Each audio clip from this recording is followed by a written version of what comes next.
video a thumbs up and subscribe if you're new. This is the way. Hey folks, thanks for tuning in. Welcome to another episode of Aco-Light discussion. Looking at episode 5, Night, and what a cracking episode.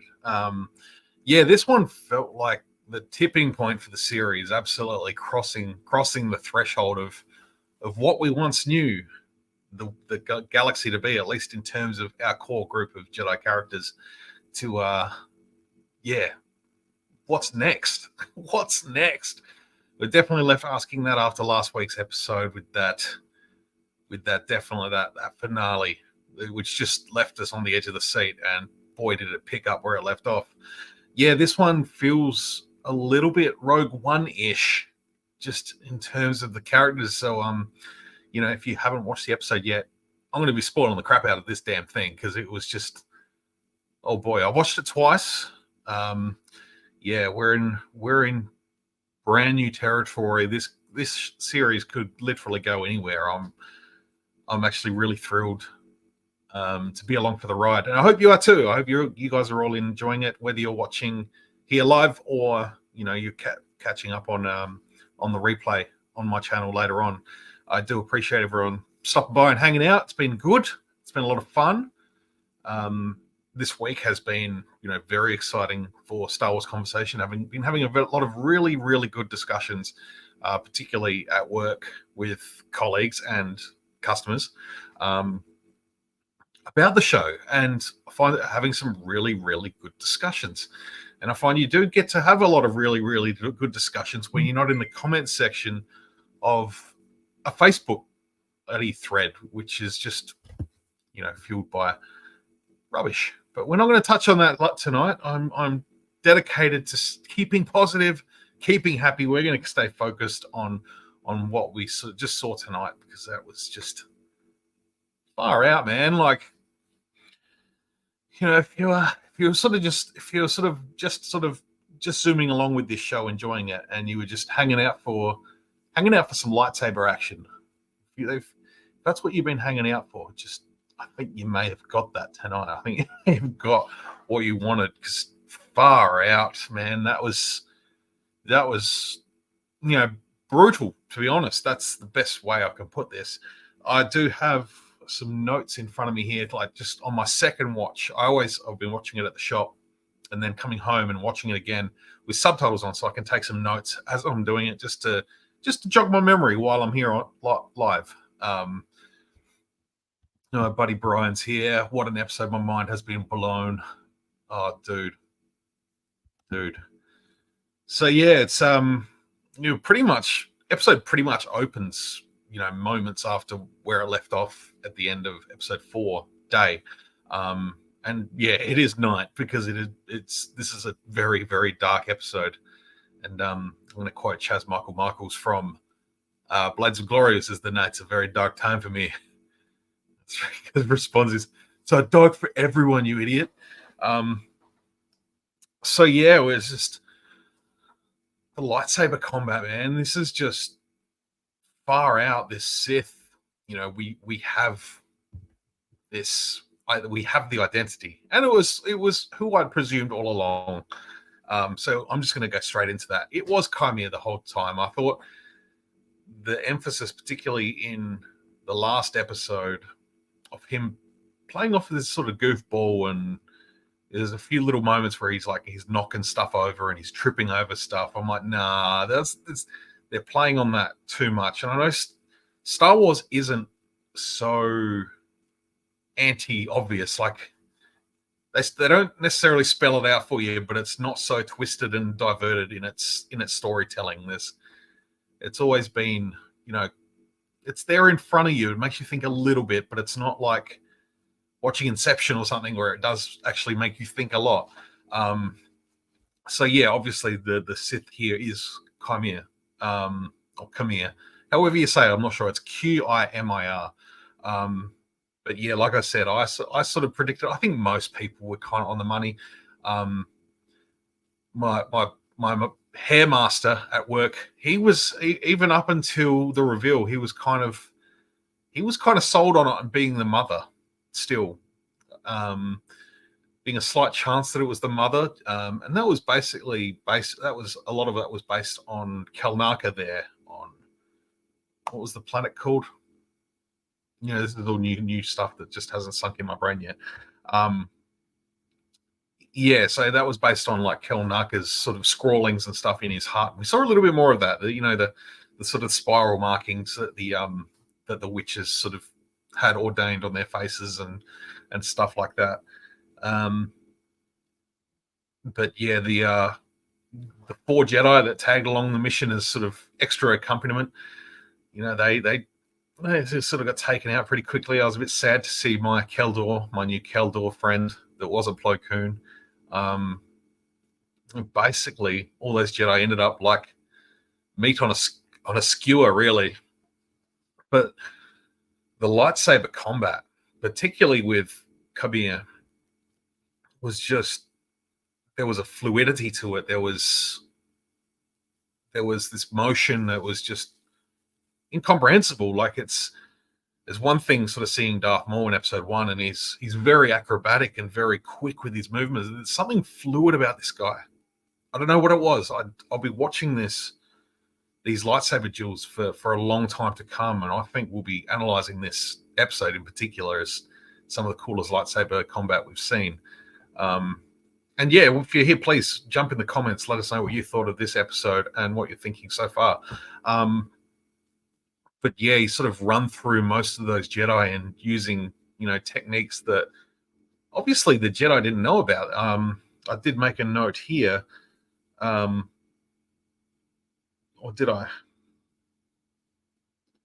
Yeah, I did make a note here. Like Osha asks Yord at one point, she said, what is it? What is it? And he says, I don't know.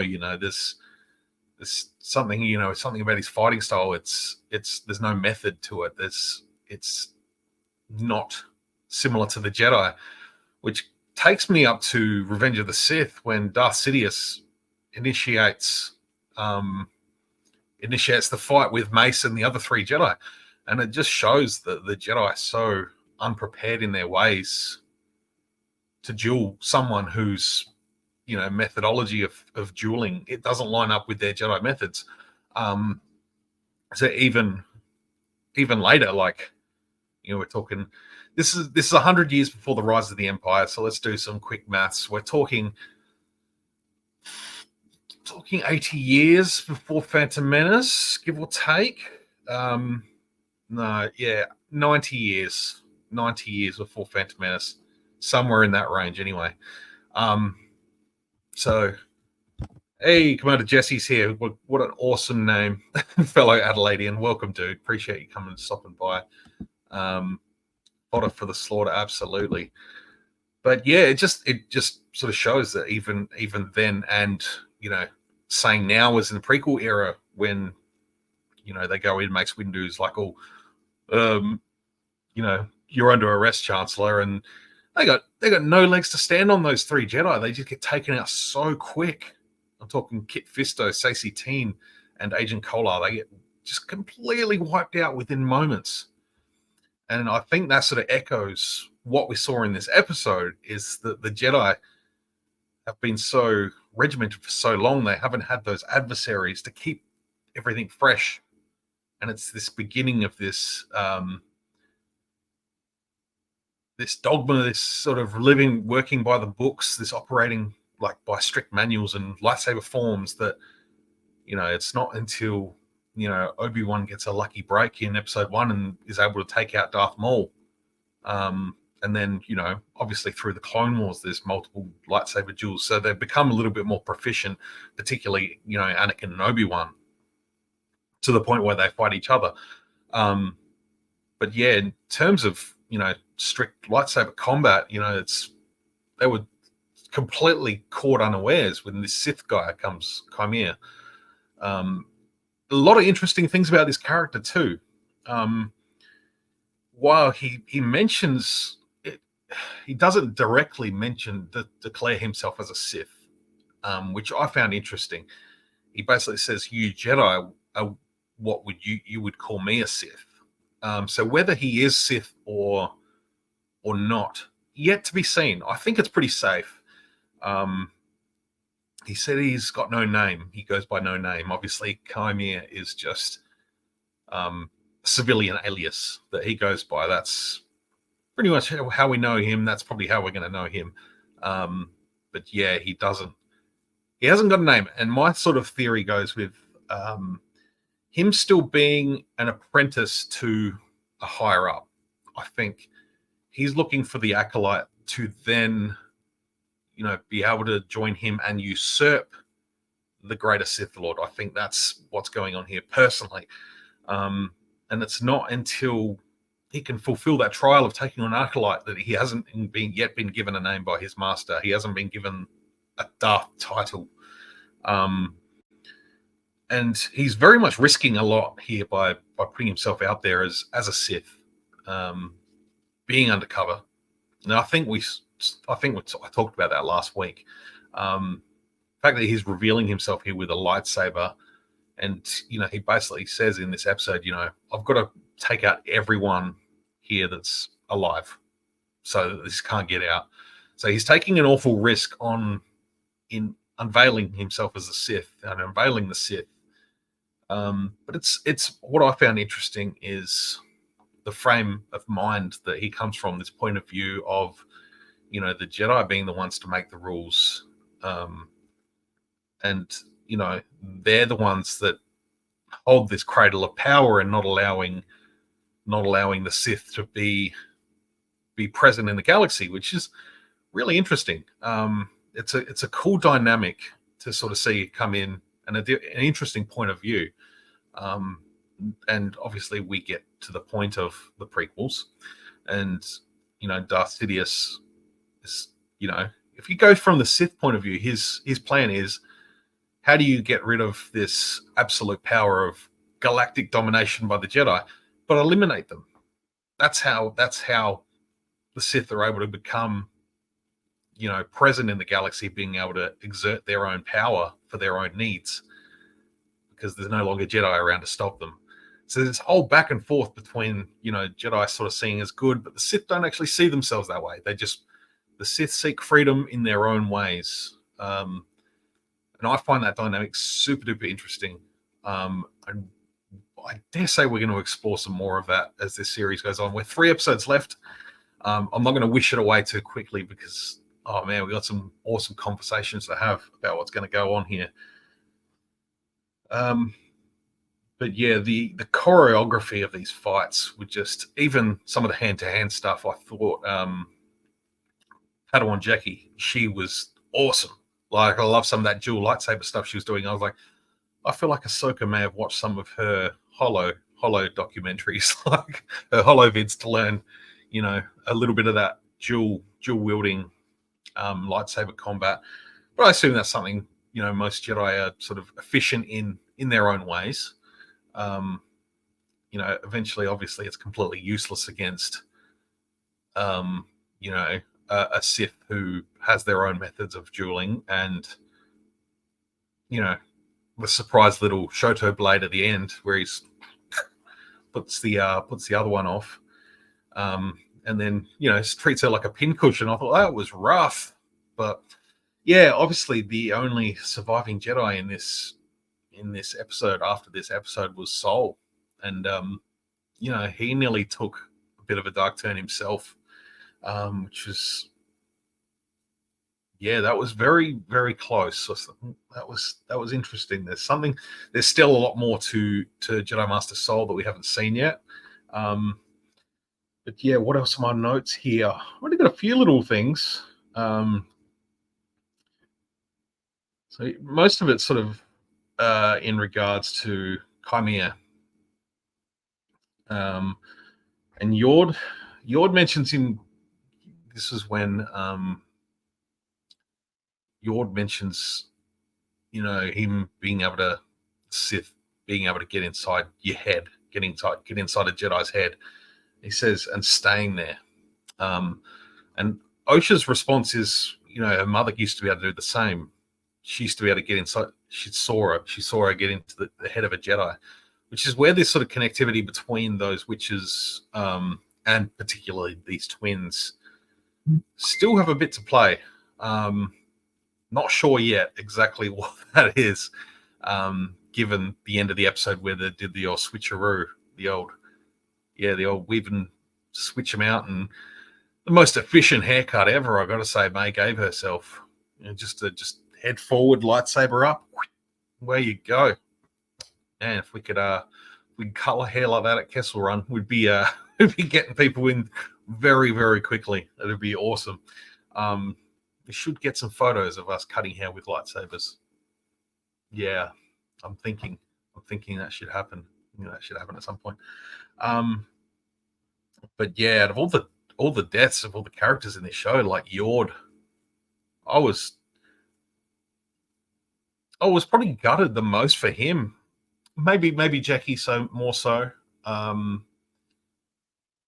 I think Yord showed his quality in this episode. He's still a very by the book Jedi, but I don't know, that's sort of the bravery to come in there and do what he did, and he got his neck snapped, man. Like, just wasn't expecting to see that. I thought he might get a blade run through. Like, just it happened so quick, the way Chimera was able to, spin him around, put him on his knees. I was waiting for the blade, like just that split second. I thought the blade was just going to come through, burst out of his chest like something out of Alien.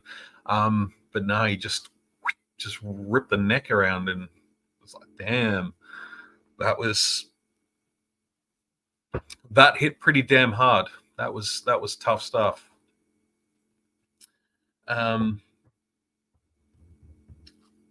Just trying to think.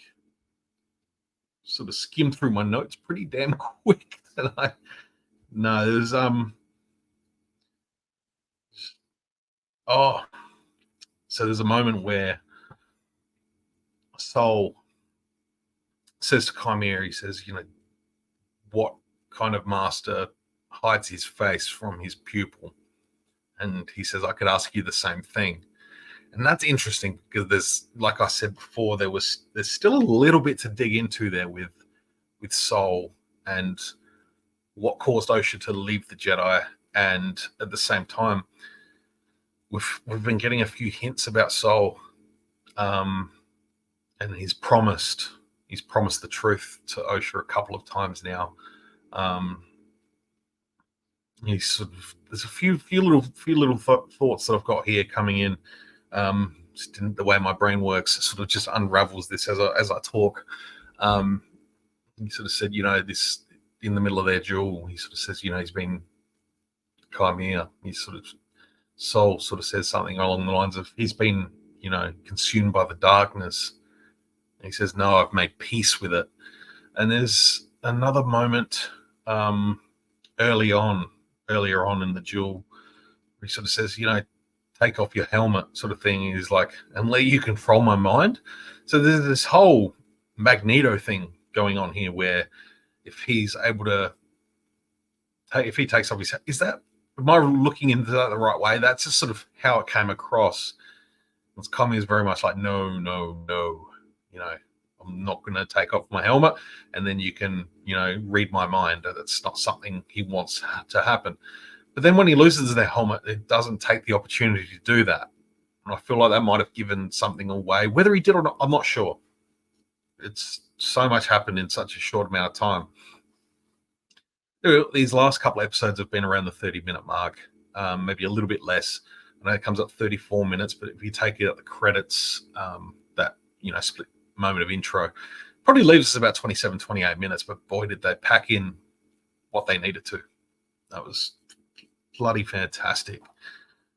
Just other things that sort of stood out. Obviously, it was the Umbra Moth that we saw in the previous episode. That was definitely a little bit of a precursor. We knew that was going to probably come back and be used in one way or another. So I enjoyed that. That was cool to see Chimera get sort of lifted up by these moths and taken away. It was just a distraction enough for them to escape. But yeah, the twin swap at the end, that's I'm not sure. I feel like, so yeah, obviously May knocks out Osha, cuts her hair to match hers, and then takes her sort of flight suit, whatever it is she's wearing, and then goes with Soul. I think Soul knows. I think he can feel in the Force that that's not Osha. I think he's got to sort of play along with this thing at this point in time. I think he knows, and I think Chimera knows when he comes and finds who is actually Osha. I don't think he realizes. I don't think he thinks it's May at all. I think he knows exactly who it is. So that's very, very interesting stuff.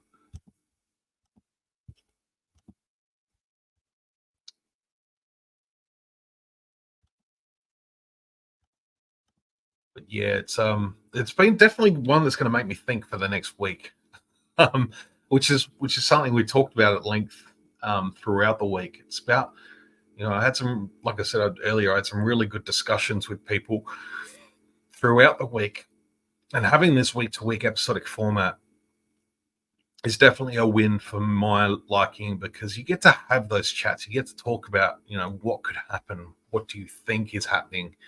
And it just helps you feel a little bit more strongly about the characters when you've had those conversations and you've talked to different people about what their thoughts are and different perspectives, and you can definitely look a little bit deeper than the occasional, looking at a Facebook comment or something. I said I wasn't going to go there. Said I wasn't going to go there and talk about YouTube. I'll tell you what, Kiadi Mundi, that's a dude. That's a dude that had a rough week. And so I saw a photo where they had the picture of Ben Affleck standing there having a cigarette, and they put Kiadi Mundi's face just because of his birthday. Did you notice the focus on Osha's tattoo at the end? On her arm, yes, I did. Yeah, I did pick up on that, which, I think that's obviously number one hint that Chimera would see it. But I also think, because May's meant to have like a marking on her forehead, like that sort of spiral sort of look. I wonder if that was focused on, because I didn't pick up on that. She sort of cut the hair, and the fringe sort of, was sort of longer everywhere else, but the fringe sort of still sort of hung around the eyes and sort of would have covered that.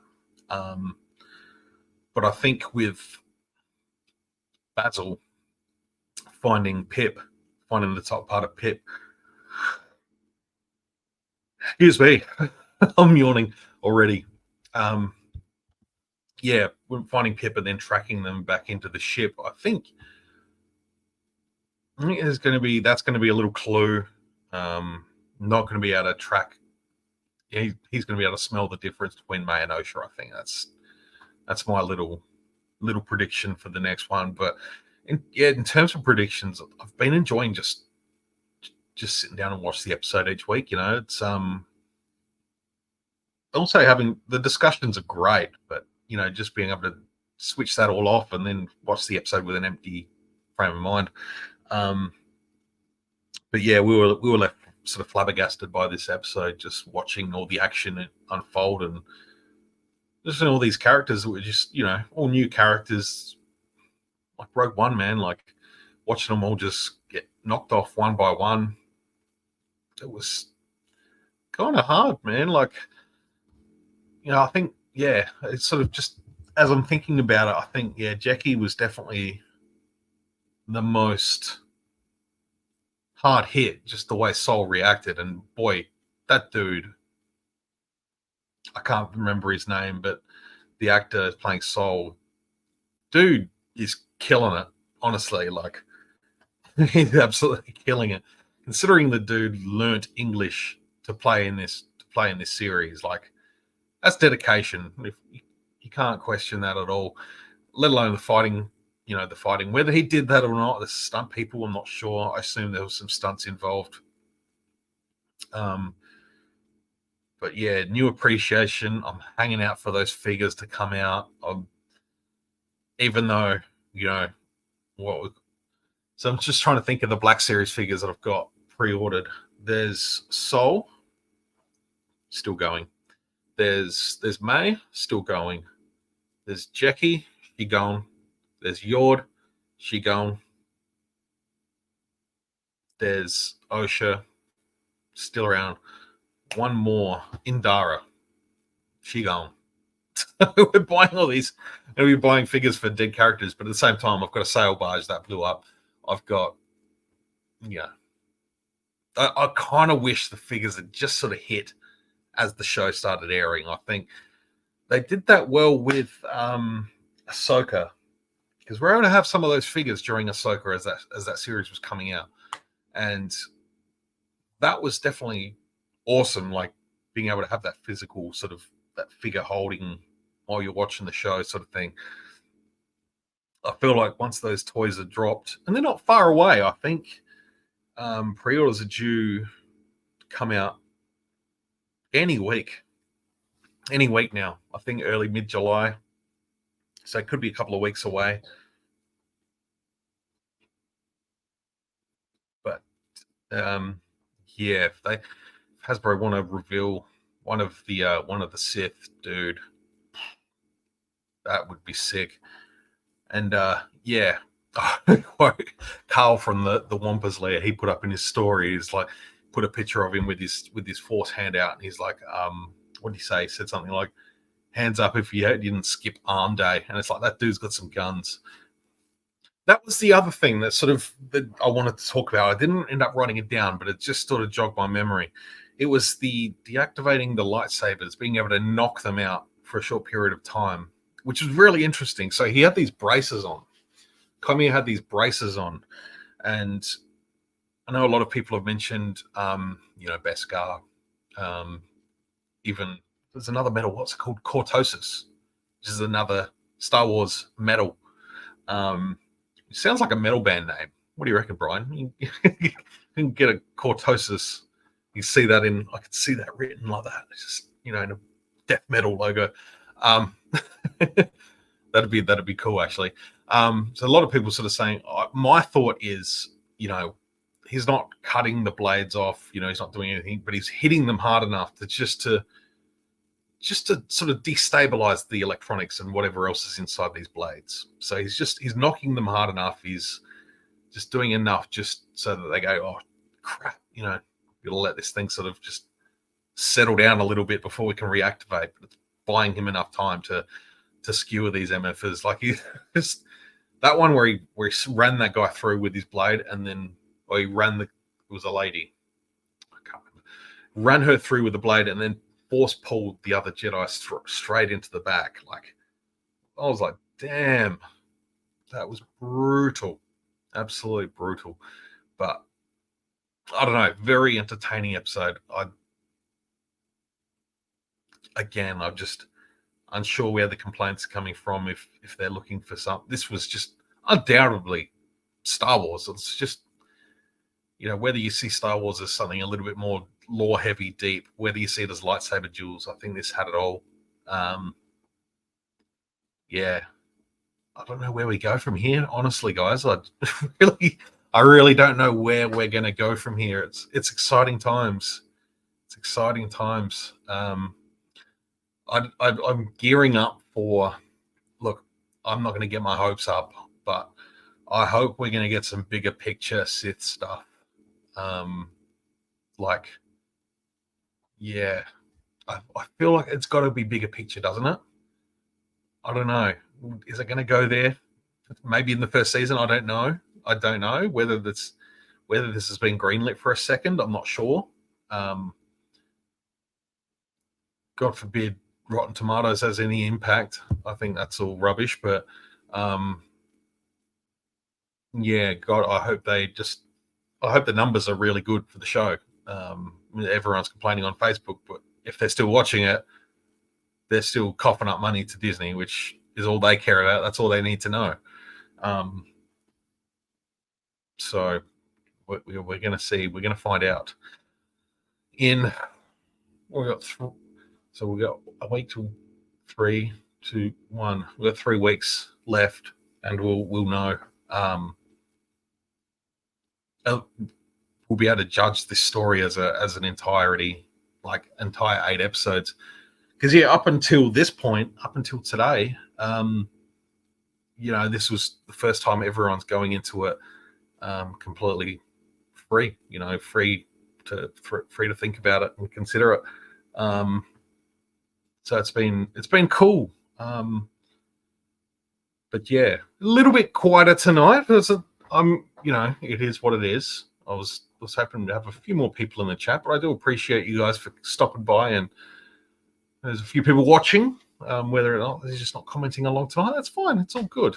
I'm not a very big channel here, so I'm just hanging out doing my thing. I just like to sit and talk the wars, and I think we're going to get a few of these things off my chest. It's like therapy for me, which is awesome. But yeah, I think that just about wrings me dry for the night. I've got a little bit of water left, and talking for 30 minutes straight kind of gets the voice feeling a little bit haggard. But yeah, I'll definitely be back for next week, episode 6 next week. That'll be cool. Again, fresh territory, no idea where this is going. It's exciting. Show's well written, well directed. Cinematography is fantastic. I'm loving the wipes. That's a very George Lucas thing. We've even had a couple of iris outs through this series. That's been cool. Yeah, I think it's a well written story so far. I think we've still got some flashbacks to come, because in the trailer we have seen some footage of Kelnaka fighting, and Kelnaka scratching up Torben's face, which is how he got the scars. So we're going to be, I think next week we might be getting a little bit more into the backstory, whether it stems from Sol having that discussion with Osha, who's not actually Osha at the moment. We'll see how that all pans out. But yeah, it seems like Sol says he's made peace with what happened in the past. We still don't know exactly what that is. I really want to rewatch episode 3, see if there's any more little subtle clues in there. It's just looking around. It's focusing on dialogue, even musical cues. This is an episode I'm really looking forward to. So Ashton and Tim do the space opera music podcast, Somp. And really looking forward to seeing if Ashton's going to do some little breakdowns from this one, because dude's awesome. Love that guy. Love what he does. I'd definitely go and give them a follow. Really good dudes doing some cool stuff with that podcast. What else have I got to talk about before I wrap up? Yeah, obviously you may have seen a few new TVC reviews dropping this week. Did Captain Rex drop last week?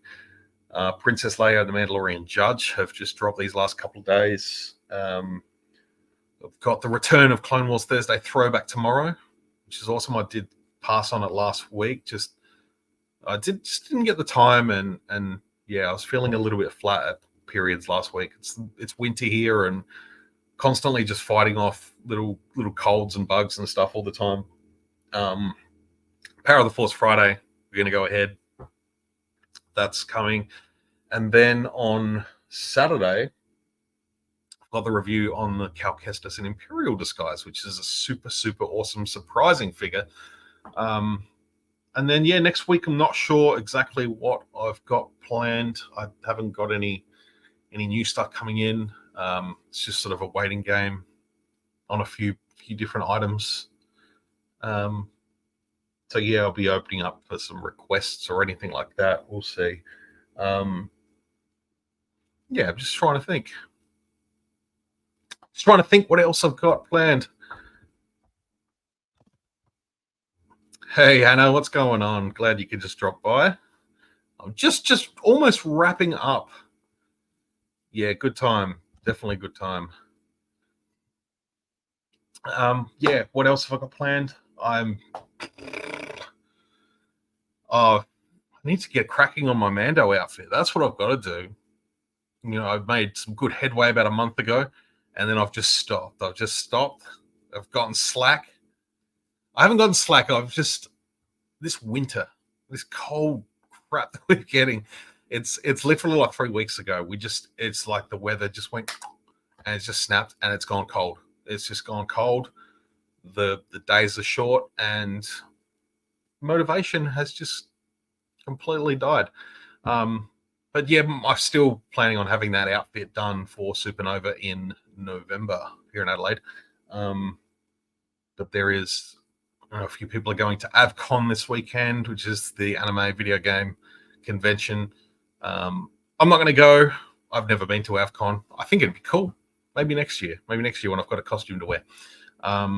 And next Sunday, which is the 7th, 6th and 7th, next weekend, there is Brixpo here in Adelaide. I'd like to go check out that. A big Lego brick convention done by the, the Southern Lego User Group, South Australian Lego User Group. I can't remember what the name is, but anyway, that should be really cool. I'm looking forward to going and have a look at some Lego. Try not to spend too much money. I probably won't spend any money. I'm pretty good with Lego these days. Did just build the Lego Dune Ornithopter yesterday. That's such a good set. It's beautiful. But yeah, anyway, guys, I appreciate you all coming, hanging out, joining the comments, joining the chat. If anyone wants to come and chat with me next week, please hit me up. Come chat. We'll talk. We'll try and stretch it out for an hour and a half if we need to. There's always so much to talk about. It's really good fun. But yeah, appreciate all of your time. We'll see you again very soon. Till then, may the force be with you always.